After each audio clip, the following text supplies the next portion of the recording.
श्री शिवाय नमस्तुभ्यम। आप सबको बहुत अच्छे से पता है कि पूज्य गुरुजी की जो कथा है वो इस टाइम पे सीहोर में चल रही है और कल गुरुजी ने धनतेरस की पूजन विधि बताई थी और आज की शिव चर्चा में गुरुजी ने छोटी दिवाली यानी कि जिसे आप रूप चौदस कह सकते हो, नरक चतुर्दशी कह सकते हो, उसके बारे में बताई कि धनतेरस के आगे हमें कौन सी विधि करनी है रूप चौदस पे, जिससे माँ लक्ष्मी का वास आपके घर में बना रहना। साथ ही साथ इस वीडियो में हम लोग इत्र के भी उपाय की बात करेंगे जो कि आज गुरुजी ने अपनी शिव चर्चा में बताया है।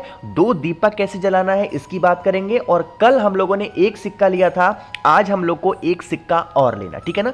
तो वीडियो को पूरा देखिएगा ताकि जो विधि हो वो आपको अच्छे से समझ में आ जाए। लेकिन आज की ये वीडियो आपको तभी समझ में आएगी जब ये धनतेरस की जो पूरी पूजन विधि थी आप लोगों ने ध्यान से देखी होगी। जिसने नहीं देखी है चैनल पे जाओ, वीडियो के सेक्शन पे क्लिक करना, आपको वहां पे वीडियो मिल जाएगी धनतेरस की, आप वो वीडियो देखना। तभी ये आज छोटी दीपावली की जो वीडियो बताने जा रहा हूं, पूजन विधि बताने जा रहा हूं, तभी आपको समझ में आने वाला, ठीक है ना। चलो सबसे पहले अब हम लोग बात करते हैं कि कल हम लोगों ने क्या देखा था कि हम लोगों ने जो चौक पूरा था उसके ऊपर हम लोगों ने क्या लिखा था, चौकी लगाई थी, फिर हम लोगों ने लाल कपड़ा बिछाया था, फिर उसके ऊपर क्या किया था, ऐसे हम लोगों ने एक थाली में स्वस्तिक का निर्माण किया था, सिक्का रखा था, माँ लक्ष्मी की फोटो मूर्ति प्रतिमा जो भी है वो रखी थी, है ना। इतनी चीजें तो हम लोगों ने कल करी थी।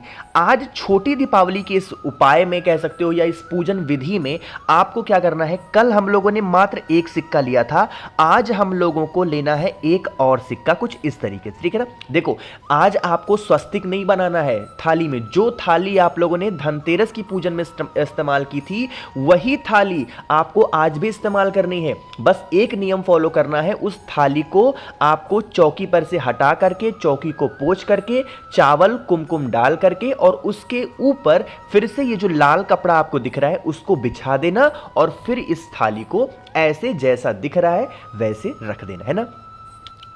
अब देखो कल हम लोगों ने एक सिक्का लिया था, आज आपको एक सिक्का और लेना है। मन है चांदी का ले सकते हो, मन है 1 रुपए का हो, 2 रुपए का हो, 5 रुपए का हो, और फिर से आपको वही काम करना है। इस सिक्के के ऊपर भी जो मौली होता है, धागा होता है, लक्षा होता है, उसको लपेट करके और देवी माता के सामने रख देना, ठीक है ना। रख दिया आप लोगों ने। अब रखने के बाद में कल धनतेरस के दिन हम लोगों ने 8 दीपक को जलाया था। कितने दीपक जलाए थे?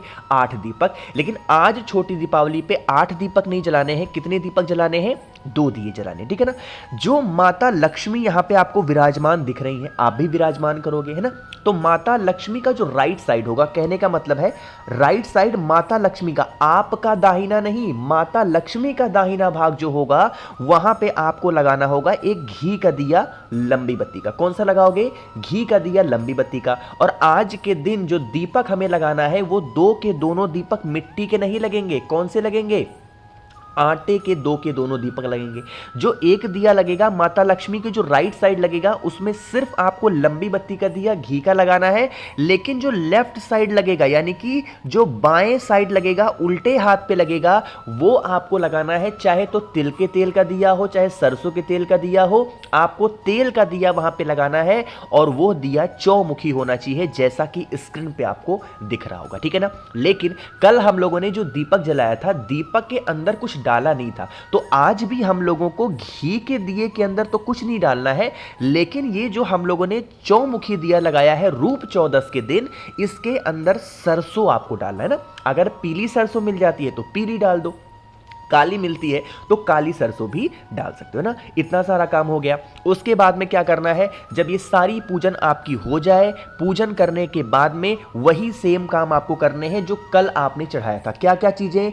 5 अमर बेल के टुकड़े, 5 हल्दी की गांठ और 5 कमल गट्टे। कल भी मैंने आपको बताया था अगर अमर बेल के टुकड़े आपको नहीं मिलते हैं तो आप इसके स्थान पे 5 चावल का दाना ले सकते हो, ठीक है ना। चाहे 5 अमर बेल के टुकड़े या 5 चावल का दाना, 5 हल्दी की गांठ और 5 आपको कमल गट्टे लेने हैं। इन्हें अपने दोनों हाथों में लेंगे, एक हाथों में नहीं लेना, अपने दोनों हाथों में लेकर के जो दूसरा सिक्का आज आप लोगों ने समर्पित किया है देवी माता के सामने, उन्हीं के ऊपर आपको क्या करना है, उनको आपके घर की जो प्रॉब्लम हो, समस्या हो, उसको स्मरण करते हुए साथ ही साथ देवी मां लक्ष्मी से यह प्रार्थना करेंगे, हे देवी मां, आज इस नरक चतुर्दशी के अवसर पे हम यह पूजन आपकी कर रहे हैं। जो भी गलतियां हुई हो, हम नादान हैं, हम नासमझ हैं, हमें किसी भी चीज का ज्ञान नहीं है, हमारे अवगुणों को ना देख करके, हमारे गुणों को देख करके हे देवी मां, आप भगवान गणेश के साथ में, भगवान कुबेर देवता के साथ में, रिद्धि सिद्धि के साथ में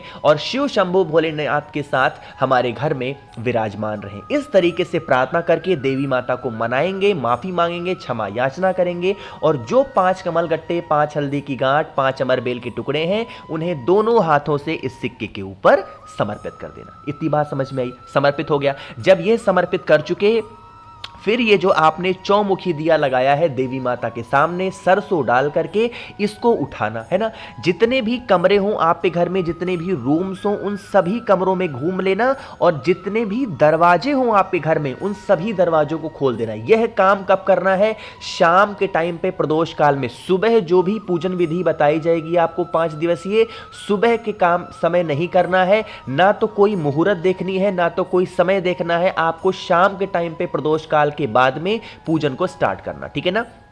पूरे घर के दरवाजे शाम के टाइम पे खोल देना, सभी घर में लेकर के एक बार घूम लेना। घूमने के बाद में आप क्या करना है, जो आपके घर का मेन गेट होगा, लोहे का गेट होगा, चाहे तो लकड़ी वाला दरवाजा हो, उसके बिल्कुल मिड पॉइंट पे, मध्य भाग में उस चौमुखी दीपक को आपको रख देना, ठीक है ना। इतना जब रख करके चले आओ, उसके बाद में एक चीज का ध्यान रखिएगा, इस दीपक को उठाने से पहले देवी माता की पहले इस घी के दीपक से आरती कर लेना, ठीक है ना। आरती करने के बाद में तब आप इस दीपक को उठा करके पूरे घर में घूम करके और आपके घर का जो मेन गेट होगा, मेन डोर होगा, उस मेन डोर के बाहर आपको रख देना, ठीक है ना।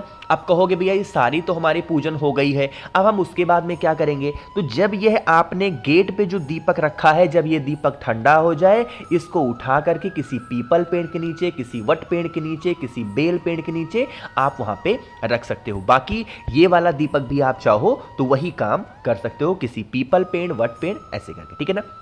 पूजन आपकी खत्म हो जाए, थाली वगैरह को वैसे ही रहने दो, ऐसे ही वहां पे अपने पूजा पाठ वाले स्थान पे जहां पे किया था वहां पे छोड़ देना। ध्यान रखिएगा, एक चीज का मैं बताना भूल गया था कल भी और आज भी, वो ये बात है कि जो आप पूजन करोगे तो आसन जरूर बिछाना, ठीक है ना। आसनी आपके पास में होना चाहिए, तभी आप पूजन करना, बिना आसन बिछाए पूजन नहीं करना है। और हाँ, एक चीज का और ध्यान रखिएगा, जब आप पूजन कर रहे हो तो आपकी जो दिशा होगी वो कहीं से भी साउथ डायरेक्शन ना हो, इस चीज का विशेष ध्यान दीजिएगा। दक्षिण दिशा में पूजन की हुई कोई भी बातें देवी मां भोले शंकर कभी स्वीकार नहीं करते, इस चीज का ध्यान रखिएगा। जब भी हमें कोई भी उपाय करना होता है पितृपक्ष में, तो हम साउथ डायरेक्शन में करते हैं। बाकी किसी भी दिन, किसी भी महीने में कोई भी काम, कोई भी उपाय, यहां तक कि सोने का भी काम हम नहीं करते हैं साउथ डायरेक्शन में, ठीक है ना। इस चीज का ध्यान रखिएगा। तो जितनी भी पूजन विधि आज गुरुजी ने बताई थी नरक चतुर्दशी पे करने की, धनतेरस के बाद में मैंने बता दिया। अब यहां पे आप लोग को एक चीज और बता दूं, आज की शिव चर्चा में गुरुजी ने नरक चतुर्दशी पे एक छोटा सा उपाय भी करने को बताया ना। वो उपाय क्या है पहले समझ लो। सबसे पहले गुरुजी ने जब आज शिव चर्चा शुरू की तो उन्होंने 3 वृक्ष का नाम लिया और वो 3 वृक्ष की जड़ में क्या होता है? अमृत वर्षा होती है। क्या होती है? अमृत वर्षा। वो कौन से 3 पेड़ हैं? एक तो आपका पूरा मतलब कहते तो यूनिवर्सल जो है जिसको बोलते हैं वह है बेल का पेड़, है ना। बेल के पेड़ के बाद में दूसरा नंबर आता है आंवले का पेड़ और जो तीसरा नंबर आता है वो होता है पीपल का पेड़। और यह पेड़ 3 जो वृक्ष मैंने आपको दिखाए, कार्तिक मास में इन तीनों वृक्ष के जड़ में किसका वास होता है? मां लक्ष्मी का वास होता है। अमृत वर्षा हम लोग इसको कहते हैं। अब उपाय समझ लो। इसके लिए हमें लेना होगा इत्र, है ना, मार्केट में मिल जाएगा। वो फुस फुस वाला आपको परफ्यूम नहीं लेना है, ऐसे आपको इत्र लेना होगा, ठीक है ना। सॉरी, इत्र ले लिया। अब इत्र लेने के साथ में अच्छा हाँ, अगर आपको मान लो इत्र नहीं मिलता है तो लाल चंदन हो तो लाल चंदन ले लो, पीला चंदन हो तो पीला चंदन भी ले सकते हो, है ना। इन सभी चीजों को लेकर के क्या करना है, आपको तांबे के लोटे में जल भरिएगा। कार्तिक मास का महास्नान का पर्व है तो आपको इसके अंदर क्या डालना है? गंगा जल डालेंगे। साथ ही साथ जो मैंने आपको इत्र दिखाया उस इत्र को भी इसी कलश के अंदर डाल देना, ठीक है ना। डालने के बाद में जो मैंने आपको 3 वृक्ष दिखाए हैं उसी कलश से बार बार जल भरना नहीं है। शाम के टाइम पे प्रदोष काल में इन तीनों वृक्ष के नीचे जाना है। सबसे पहला काम करना है, आपको जाना होगा बेल पेड़ के नीचे। दूसरा कौन सा पेड़ है? आंवले पेड़। और तीसरा कौन सा पेड़ है? जो जो पीपल का पेड़ है। इन तीनों वृक्ष के नीचे थोड़ा थोड़ा थोड़ा करके वो जल आपको तीनों वृक्ष के नीचे समर्पित कर देना है। इससे क्या होता है, मां लक्ष्मी का तो वास हमारे घर में होता ही होता है, साथ ही साथ जिस वजह से हमारे घर में प्रॉब्लम्स होती हैं, समस्या होती है, और वो समस्या खत्म ही नहीं हो पाती है, तो आप सभी को इस उपाय को रूप 14 के दिन जरूर करना चाहिए। मैं एक बार आपको फिर से समझाने जा रहा हूं, मेरी बात समझिएगा। अगर यह धनतेरस की पूजन विधि जो मैंने बताई है पूज्य गुरु जी के द्वारा, वह अगर वीडियो आपने नहीं देखी है तो अभी भी समय है आपके पास में। द नेचुरल प्लेनेट यूट्यूब पे सर्च करो, वीडियो के सेक्शन में जाना, वहां पे आपको ये वीडियो देखने को मिलेगी। उस वीडियो में विस्तार से मैंने पूजन सामग्री भी बताई है और सारी चीजें बताई हैं। जब तक यह वीडियो आप नहीं देखोगे, आपको आने वाली जो भी 5 दिवसीय की पूजन विधि होगी, आपको एक भी चीजें समझ में नहीं आएंगी। तो इसके लिए सबसे पहले आपको पहली वीडियो धनतेरस की जरूर देखनी चाहिए, ठीक है ना।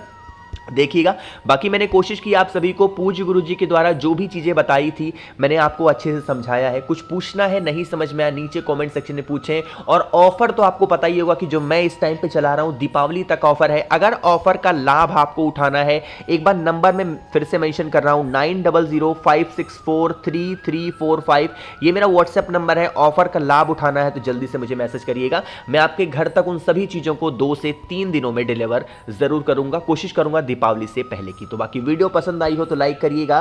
कुछ पूछना है, नहीं समझ में आया, नीचे कमेंट सेक्शन में पूछे। और मेरे जितने भी भाई बहन आवाज मेरी पहली बार सुन रहे हैं, चैनल को जरूर सब्सक्राइब करेंगे। श्री शिवाय नमस्तुभ्यम।